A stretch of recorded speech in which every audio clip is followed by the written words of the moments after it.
కథ కథలా కథలు చెప్పడం నాకు రాదు. మీ నాన్నని చెప్పాను. మా నాన్న తీసుకొస్తావా గౌతమ్? నువ్వు లేస్తావా? లేచి నిలబడగలవా? నిలబడి నడవగలవా? నడిచి పరిగెత్తగలవా? లేకపోతే ఏంటి మమ్మీది? ఈ వయసులో ఆయన వెళ్ళగలడా? వెళ్ళి తాతని తీసుకురాగలడా? ఆయన మనసు మార్చగలడా? ఆయన ఒప్పించగలడా? మీ అమ్మాయి విషయంలో మీరు చేసింది చాలా తప్పు అంకుల్. మా అమ్మాయి విషయం మాట్లాడుతున్నావు, ఇంతకు నువ్వు ఎవడివిరా? గుర్తుపట్టలేదా అంకుల్? మీ అమ్మాయిని పెళ్లి చేసుకున్నవాడిని.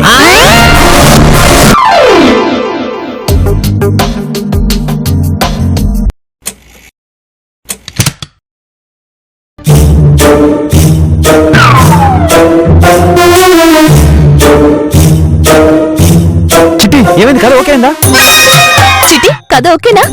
ఏమైంది చిట్టి తల్లి? నీ చెప్పిన కథ ఓకే అయిందా? బంగారం కథ ఓకేనా? ఏమైంది బంగారం? కథ ఓకే అన్నారా? కథతో ఏమైందని చెప్పినారమ్మా? కథదా నచ్చిందని చెప్పినారా? అబ్బబ్బా, ఎన్నిసార్లు చెప్పాలండి? ఒక క్వశ్చన్ ఒకరిని అడగమని. ఇలా లాగితే లాగ్ అయిపోద్ది.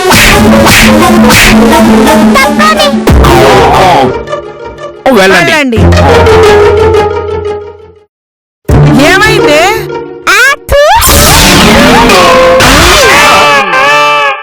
ఏంటి అలా ఊసావు? నేను ఉయ్యడం కాదు, కథ విన్నాక మా టీచర్ అలా ఉంచింది. వాళ్ళు ఇప్పుడు చూసారేమో, మేము నిన్నే చూసాం.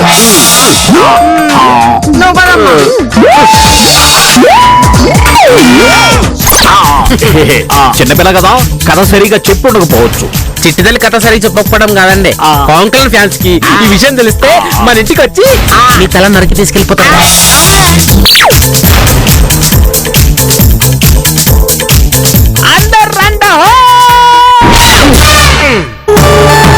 ఇంకెందుకు ఆలస్యం, నెక్స్ట్ కథ ఎవరు చెప్పాలో చీటి తీద్దాం.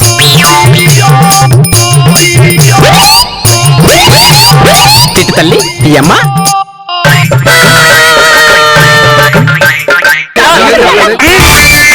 మీ లూప్ డైలాగ్ ఆపండి. ఏం వచ్చిందో నేను అడుగుతా కదా. చిట్టి తల్లి ఎవరి పేరు వచ్చిందో చెప్పమ్మా. Mummy daddy. మరి ఇంకెందుకు ఆలస్యం, కథ మొదలు పెట్టా. నాయకి నువ్వు రెడీయా? నేను రెడీ, నువ్వు రెడీనా? వాడిని రెడీ అని చెప్తున్నాను కదా, మళ్ళీ రెడీ అని అడుగుతావేంటి? నువ్వు రెడీనా? నేను రెడీ. ఆపండి. ఎప్పుడు ఏదో క్రికెట్ ఆడుతున్నట్టు నువ్వు రెడీయా అని అడగటమేనా? కథ ఏమన్నా చెప్తారా? స్టార్ట్ చేయండి. ఇదిగో ఈ కథలో మేము మాత్రం కేవలం ఆడియన్సే. Ready start. అనగనగా అది ఒక అందమైన ఊరు. ఓ ఆపాయ్, ఈ కథ మాకు తెలుసు, మేము చిన్నప్పుడే చదువుకున్నాం. ఒక ఊర్లో ఒక రాజుగారు ఉంటారు. రాజుగారికి 7 కొడుకులు. 7 వేటకెళ్లారు. 7 కొడుకులు వేటకెళ్లి 7 చేపలు తెచ్చారు. అందులో ఒక్క చేప ఎండల. అదేగా కథ. నువ్వు నేను చెప్పే కదా అది కాదు. చవట చెప్పింది వినరా? అనగనగా ఒక ఊరు. ఆ ఊరు పేరు తిరునల్వేలి. తిరునల్వేలిలో ఎప్పుడు తిరునాళ్లు జరుగుతున్నట్టుగా సందడిగా ఉంటుంది. తిరునల్వేలి హల్వాకు ఫేమస్ అవడంతో ఆ ఊరు అందంగా కనబడుతుందని, ఫేమస్ అయిందని అందరూ అనుకుంటారు. కానీ అది నిజం కాదు. తిరునల్వేలి అంత ఫేమస్ అవడానికి, అంత అందంగా కనిపించడానికి కారణం ఒక అమ్మాయి. ఆ అమ్మాయి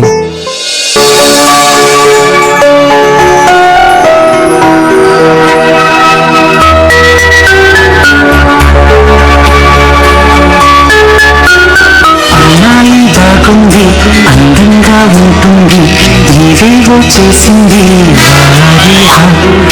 మందారం నా ఉంది, నువ్వల్లే నవ్వింది, రాగాలి తీసింది. ఆ అమ్మాయిని చూసిన తర్వాత నాకు అర్థమైంది, ఆ ఊళ్ళో అమ్మాయి పుట్టడం వల్ల ఆ ఊరికే అందం వచ్చిందని.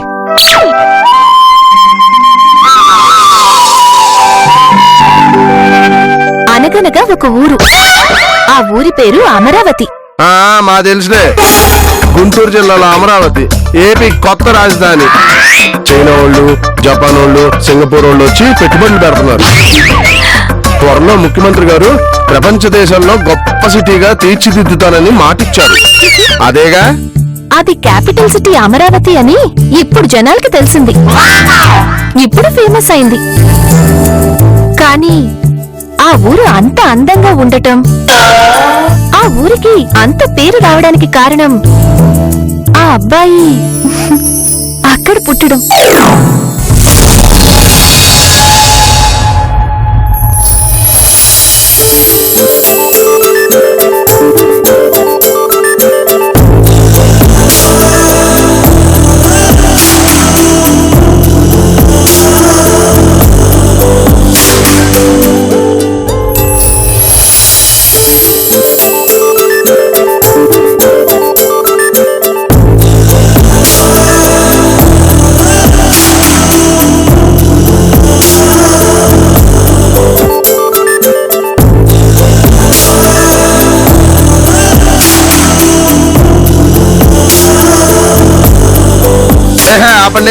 ఆపండి ఏదో కదా అక్కడికి ఈడేదో పెద్ద మహేష్ బాబు అయినట్టు,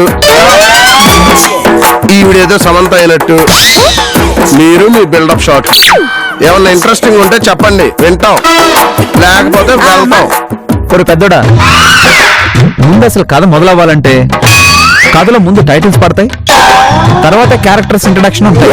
ఓపెనింగ్ సీన్ లో ఎంత బిల్డప్ ఉంటే కథ అంత స్ట్రాంగ్ గాను అంత కొత్తగాను ఉంటుంది. ఏంటండి మీరు పాపం పెద్ద బాబు పెళ్ళే కాకుంటే రొమాంటిక్ గా చెప్తున్నారండి. ఆ టైటిల్స్ ఇంట్రడక్షన్ ఆపి మెయిన్ పాయింట్లు ఎక్కడండి? రే, నువ్వు వాళ్ళని తిడుతున్నావా, నువ్వు నెచ్చి పొడుస్తున్నావా? అలా అనకండి పెద్ద బాబు, మన ఇద్దరం ఒకటే. చంపుతా యాదవా. అయినా నా పెళ్లి గురించి వాళ్ళకి చెప్పడం ఇప్పుడు అవసరమా? అబ్బా, కొట్టుకోవడం ఆఫ్ చేస్తే వాళ్ళు కథ మొదలు పెడతారు. రే చిన్నోడా, నువ్వు కథ మొదలు పెట్టు. ఆ తిరునెల్వేలి అమ్మాయి నాట్య మయూరి, మయూరి సుధకి వారసురాలు, సాగర్ సంఘంలో కమల్ హాసన్కి శిష్యురాలు. ఆ అమ్మాయి కాళ్ళకి గచ్చ కట్టిందంటే గజ్జల గౌరవంలా ఉంటుందా? రే పెద్దోడా, కథ మధ్యలో డిస్టర్బ్ చేయకు, నోరు మూసుకొని వినా. సారీ, చెప్పు. ఆ అమ్మాయి కాళ్ళకి గచ్చ కట్టి ఆడిందంటే పురివిప్పిన నెమలవుతుంది.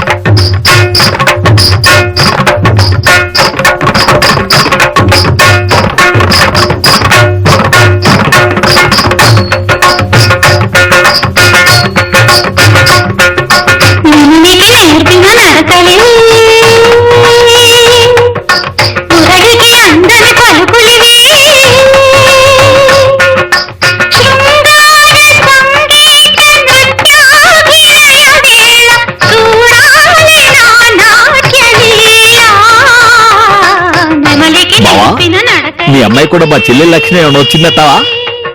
అలా డాన్స్ వస్తుంది. అయ్యో బావా, అది నా ఏమీ లేదు. నా కూతురు చిన్నప్పటి నుంచే భరతనాట్యం దాన్ని నేర్చుకుంటుందే. మాదే ఉంది బావా, ఏదో పిచ్చి డాన్స్.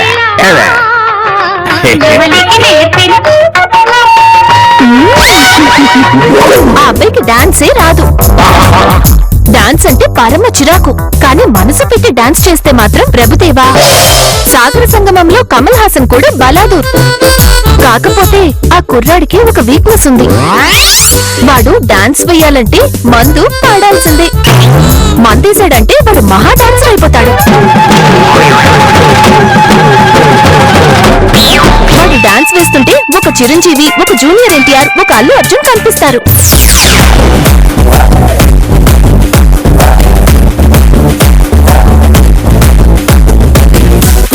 కుమారి ఒకసారి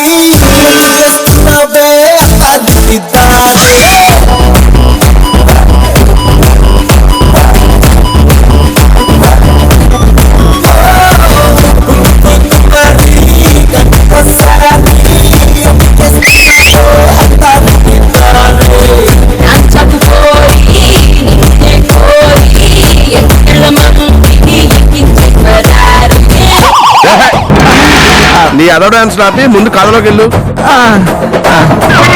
ఓకే ఓకే ఓకే ఓకే నాకి నువ్వు స్టార్ట్. లేదు, నువ్వే కంటిన్యూ చేయి. ఆ అమ్మాయి చాలా పేద కుటుంబం. ఎంత పేద కుటుంబం అంటే మీరే చూడండి. అవునండి, మాది చాలా పేద కుటుంబం. ఇదే మా ఇల్లు, 3 bedroom ఫ్లాట్, ఫుల్లీ ఫర్నిష్డ్. అయినా మేము పేదవాళ్లమే.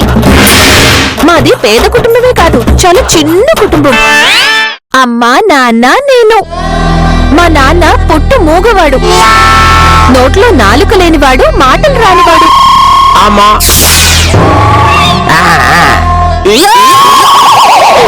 నోట్లో నాలికిదా లేదా పుట్టి మూగవాడినే మాటలు రావు. మా అమ్మ పుట్టు చెవిటిది, ఎలాంటి శబ్దాలు వినపడవు. ఆమా నాన్న చెవిటి దాన్ని, నాకుదా ఎటువంటి శబ్దములు వినపడవు.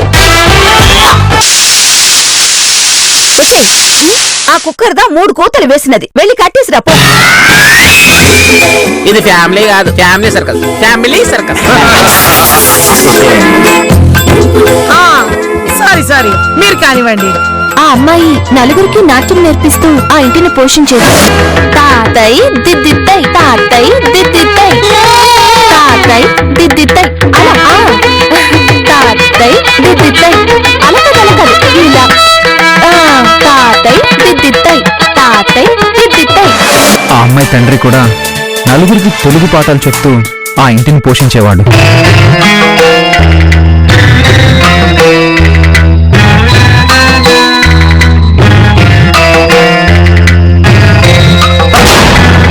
ఏమి ఇది ఏమిరా? దీన్ని తెలుగు అందురా? దీనిలో ఒక తెలుగు ముక్క ఉండి చచ్చి పూడ్చినదా ఏమి? తెలుగు అనినా నాలా స్పష్టముగా అందముగా మాట్లాడవలనే. ఎప్పుడు నేర్చుకుందురా తెలుగుగా?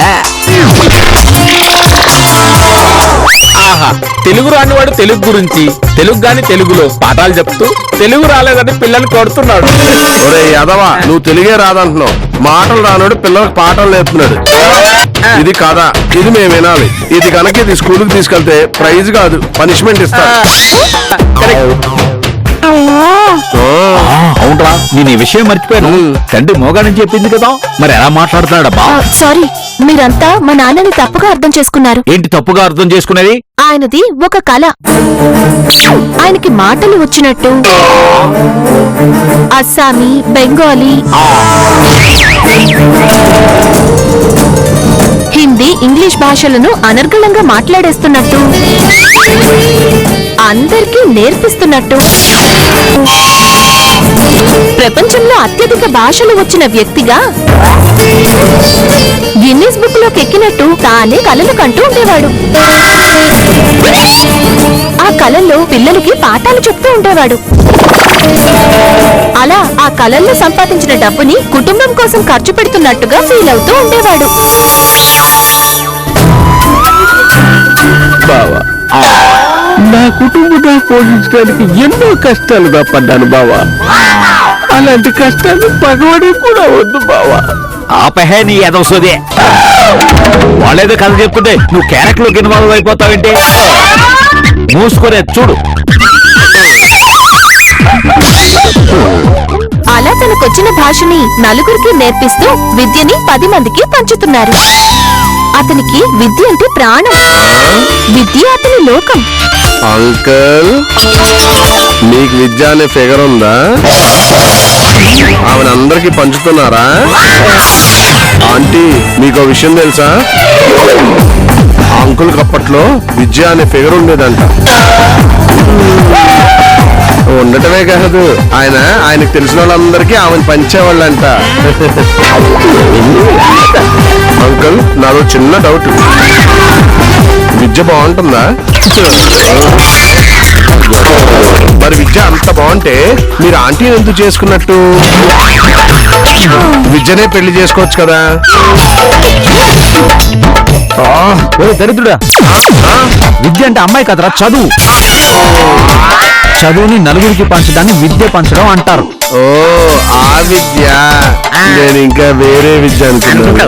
మీరు కానివ్వండి. ఆ చెవిటి తల్లికి సంగీతం అంటే ప్రాణం. సంగీతం కోసం చెవి కోసుకోమన్నా కోసుకుంటుంది.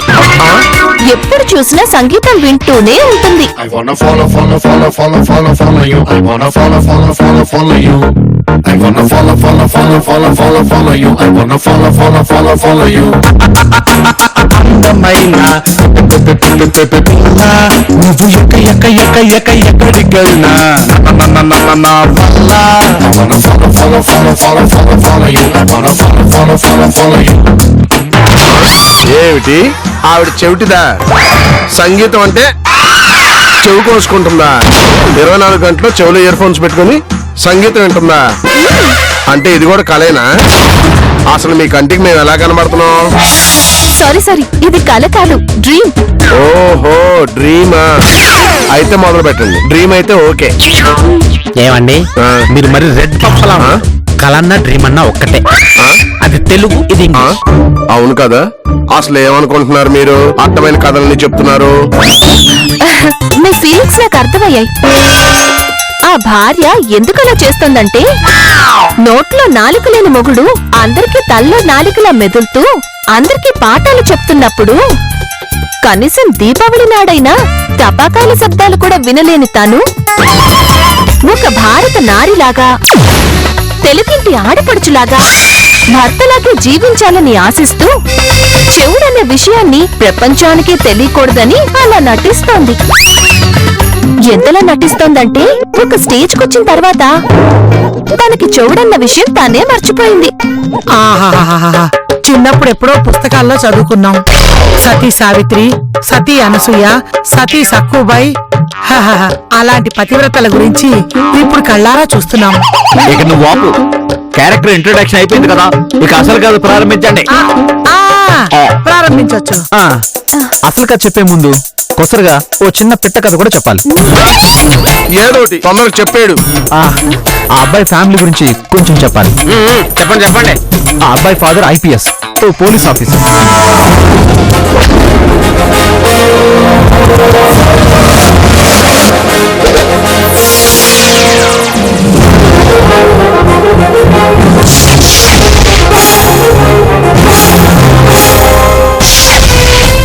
సూపర్. ఆ అబ్బాయి తల్లి ఓ IAS ఆఫీసర్.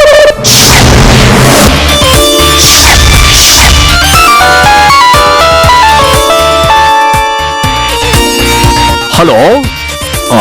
ఓకే సార్, ఒక్క నిమిషం. కలెక్టర్ గారు, మినిస్టర్ గారు మాట్లాడుతున్నారు. Hello sir. బాగుందిరా, చాలా బాగుంది. నిజంగా ఈ కథ సూపర్ హిట్. చెప్పు. నెక్స్ట్ మీరే పెద్ద బాబు. అరే అమ్మ AS, నాన్న IPS అంటే వాళ్ళ పెద్ద కొడుకు నేను IAS IPS అని కలిపి చెప్తారంటావా? లేదండి, IAS IPS రెండు డిఫరెంట్ అండి. తెలియకపోతే ఆయన ఏం చెప్తాడు వినండి. అలా అమ్మా నాన్నలు IAS IPS అవ్వాలని కలలు కన్నారు, కానీ కాలేదు. అమ్మ హౌస్ వైఫ్ అయింది. నాన్న ఒక గవర్నమెంట్ స్కూల్లో గుమస్తాగా మిగిలిపోయాడు. ఇది కథ లేదా కళ? మనం ఏ పనైతే చెయ్యాలనుకుని కష్టపడుతుంటామో దాన్ని కళ అంటారు. మనం ఏ పనైతే చెయ్యాలనుకుని చేయలేకపోతామో దాన్ని కథలుగా చెప్పుకుంటాం. దీన్ని ఫ్యాంటసీ అంటారు. ఇంతకీ ఈ కథలో నా క్యారెక్టర్ లేదా? నీకు కథ కావాలా, ఈ కథలో క్యారెక్టర్ కావాలా? నాకు రెండూ కావాలి. సరే అయితే నీ క్యారెక్టర్ ఏదో నువ్వే డిసైడ్ చేసుకో.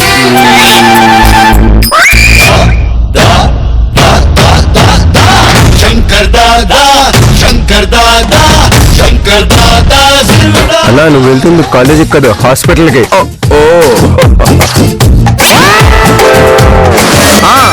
అయితే ఈ కథలో నేను డాక్టర్ని. బంతి MBBS FRCS. అంటే డాక్టర్ కావాలన్నది నీకు అలా పెద్ద బాబు? అవునరా, నేను డాక్టర్ని అయ్యి ప్రజలందరికీ ఉచిత వైద్య సేవ చేయాలనేది నా చిన్నప్పటి కళ. చిన్నప్పటి కోరికలాగే మిగిలిపోయింది. ఓహో, అలాగైనా దేశ జనాభా తగ్గించొచ్చా? నీ ప్రయత్నమా పెద్ద బాబు?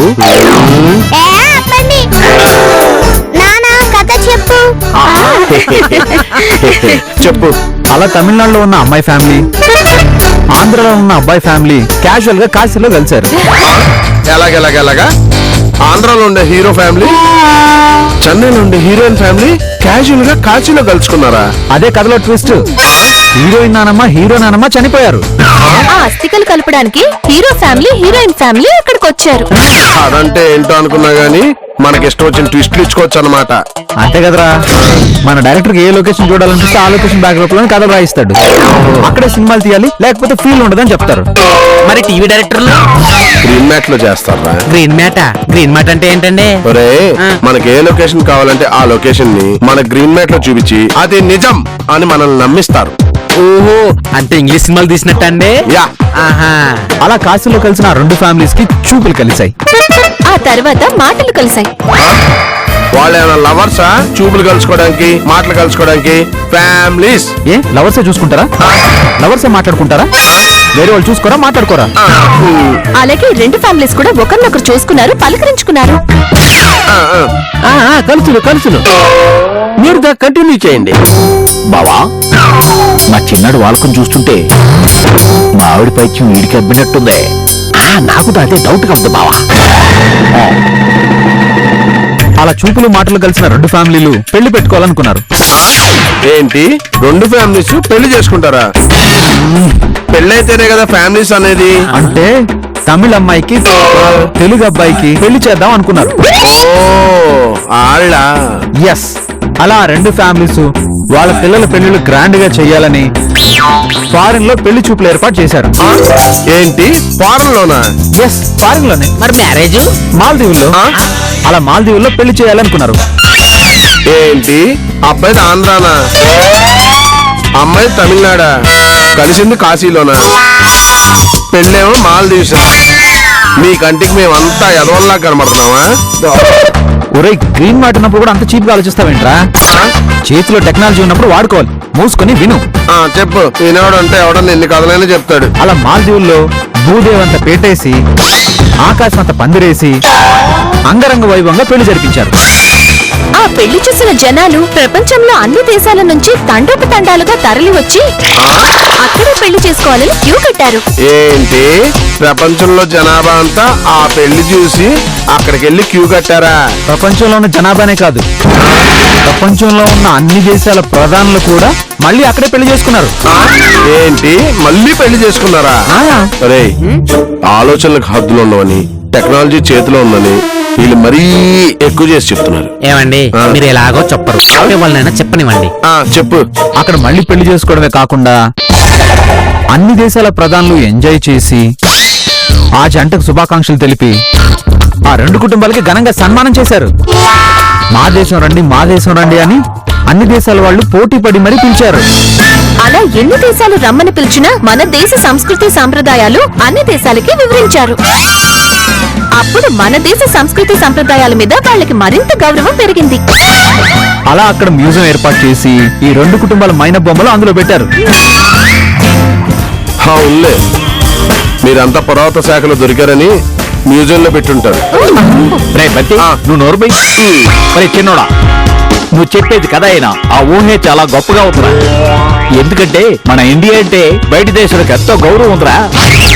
అందుకని మన సంస్కృతిని సాంప్రదాయాన్ని వాళ్ళు ఎంతో గౌరవిస్తారనమాట. చిట్టి, నువ్వు వెళ్ళి స్కూల్లో ఈ కథ చెప్పుకో, ఫస్ట్ ప్రైజ్ తెచ్చుకో. Thank you daddy. రేపెళ్ళి స్కూల్లో ఈ కథ చెప్తాను. ఫస్ట్ ప్రైజ్ పట్టుకొని వస్తాను.